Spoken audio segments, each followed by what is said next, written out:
배뇨 기능이 꼭 사람의 생명이 왔다 갔다 하는 질병은 아니긴 하지만 이제 많은 남성분들 혹은 또 여성분들의 생활의 삶의 질과 깊게 관계된 그런 상황이다 보니까 이에 대해서 깊이 이해하고 있는 병원, 조금 더 세밀한 검사를 시행할 수 있는 병원을 찾아주시는 게 도움이 되실 것 같습니다.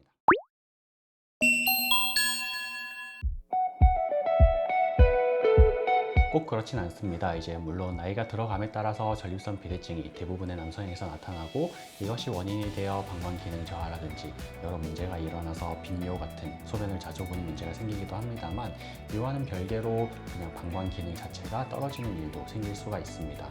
대표적으로 당뇨라든지 고혈압 같은 만성질환 이외에 신경질환 등이 해당이 될 수가 있습니다. 그 두 가지를 떼놓고 보기가 좀 힘든 경우가 많습니다. 대부분의 남성분들이 이제 전립선 비대증을 앓고 계신 경우가 많기 때문에 대부분 그 전립선 비대증의 증상과 동반해서 이제 방광 기능 저하의 증상이 나타나는 경우가 많은데요.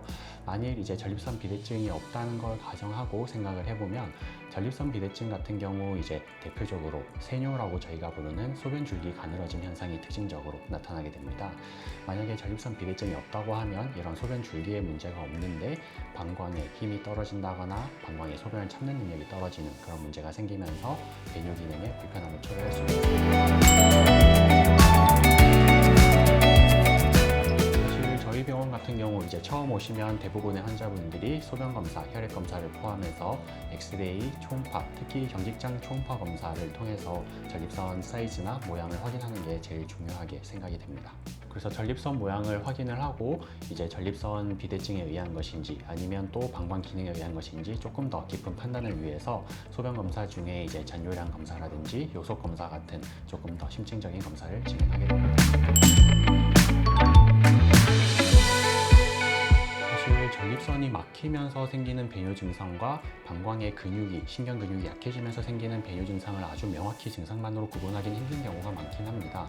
하지만 이제 환자분들이 느끼기에 조금 편하게 설명을 드리자면, 전립선 비대증에 의한 증상 같은 경우는 이제 소변을 볼 때 좀 막힌 느낌, 수도관이, 배관이 막힌 그런 느낌이 든다면, 방광에 힘이 약한 경우, 이런 경우는 배관이 막혔다기보다는 뭔가 물줄기 자체가 잘 안 나오는 그런 좀 톡톡 떨어지는 그런 느낌이 들 때가 많은 것 같습니다.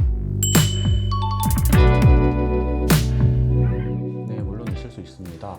모든 병이 다 그렇듯이 제대로 된 진단이 있어야만 올바른 치료를 할 수가 있겠죠.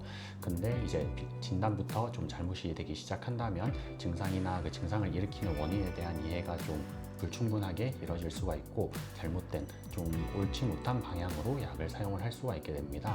그런 경우 환자분들이 약을 좀 오래 먹었는데도 증상이 너무 개선이 안 된다, 오히려 더 불편한 것 같다 하는 말씀을 해주시는데요. 그런 경우 새롭게 한번 검사를 해보시는 것도 괜찮을 것 같습니다. 정리를 해드리자면, 결국 전립선 비대증이라는 건 하나의 병이긴 하지만 그것과 동반된 이제 배뇨 기능에 대한 총체적인 판단이 필요한 질환이라고 볼 수 있겠습니다. 배뇨 기능이 꼭 사람의 생명이 왔다 갔다 하는 질병은 아니긴 하지만 이제 많은 남성분들 혹은 또 여성분들의 생활의 삶의 질과 깊게 관계된 그런 상황이다 보니까 이에 대해서 깊이 이해하고 있는 병원, 조금 더 세밀한 검사를 시행할 수 있는 병원을 찾아주시는 게 도움이 되실 것 같습니다.